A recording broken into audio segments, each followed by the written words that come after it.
Hi, in this video I want to talk to you about the personal protective equipment, the PPE, that we use here in CERT Brazil.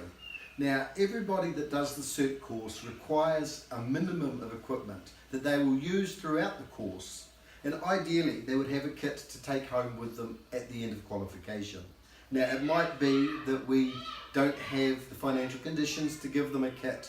In this case, we reuse the equipment for every course. So we have some basic equipment, starting with the hard hats. Now, this is the more basic, just a construction hat in the standard green colour with a standard harness that we would use for most of our courses. Our team members use a more, just a slightly upmarket model. This is actually an Argentinian hat that is adjustable, and that usually our team members will put some form of headlamp on the helmet as well. In addition to the hard hat, everybody must have some form of vest. Now, the standard CERT vest is this vinyl model, the dark green. These ones have reflective tape. Obviously, they're not an ANSI standard highway or motorway vest. So some of the more modern teams perhaps would be using a high visibility vest such as this one. It may be in this bright yellow, bright green colouring. Personally, I believe that these days everybody just about is using this sort of vest. In any situation of emergency or even construction, we find people using this colour high-vis vest. And so I'm more in favour of going back to the dark green colour, which is the colour that signifies CERT since its inception in 1985, and yet in a high visibility model. I think this keeps the CERT team members clearly identified, because members of the public or construction workers or other emergency services may be using this style vest. Now, in addition to the high vis vests, we need some form of eye protection. If we're working during the day in the sun, our young people particularly like using these dark glasses. Often just the impact resistant safety glasses are a common choice. Although in situations maybe following floods or landslides, I've always found that the full goggle is the best option, as that offers best protection, not only impact protection but also protection against dust. In addition to these items, we need two forms of gloves. Obviously, we need work gloves to protect the hands. Now, these cotton style gloves are cheap, very inexpensive, and we found that usually when we're doing team CERT, that the young people prefer this style glove during training.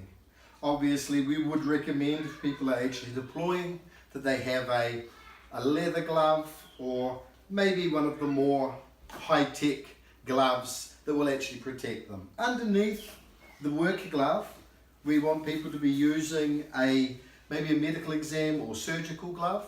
What we found works well is to put a pair of these gloves in a small ziplock so that they're easy to find and get out of our kit. If we're on a budget, a rather tight budget, we may use just the standard cheap disposable gloves for training, but make sure that our people have the examination gloves in their kits. Now, in addition to these items, we strongly encourage all of our CERT team members to have a whistle. This isn't necessarily mentioned in some of the FEMA documentation, but I believe that it's really important that everybody knows the emergency signals, NSARAG, USAR signals, and everybody in the team has a whistle. Obviously, a flashlight or a torch. This is the more basic model that would be the minimum for our team to have. A tactical flashlight would obviously be much more useful, although this would be something that would depend on every individual team member whether they obtain it or not. We also need some form of mask, and the minimum again would be something like the standard surgical mask, which does not offer very much protection at all, so we would recommend an N95 mask. Now, what might happen is during training that we use these cheaper disposable masks, but again, in their kit we ensure that our people have the N95 mask. Now, as far as triage tape or stickers go, it's common to have those cardboard triage tags, although they are very expensive.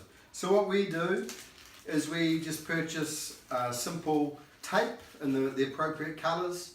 We just cut it up into lengths that will be sufficient to use as triage tape identifying victims, and we make a little kit with I think about 4 of every colour, the green, yellow, red and black for every team member.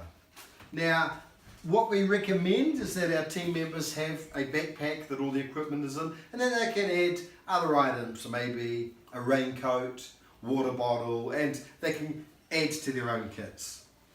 Now we do need some medical equipment or first aid equipment. The minimum of course would be a roller bandage, maybe some form of wound dressing or gauze, preferably sterile. Once again we try and use this sort of gauze for training. We want sterile packs in their kits. You may find that some of our team members have actually made up a medical kit with more equipment in it. And initially we tried to use this sort of belt bag for our equipment, but we found that the backpacks worked much better. Now one thing that we do not provide, but it's really important, is that all team members have adequate footwear, and we recommend that they get themselves boots.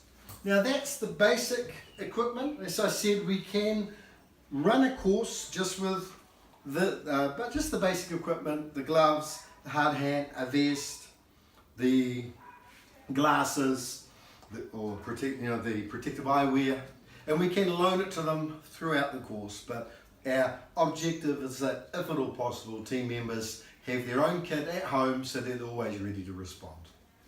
Thanks.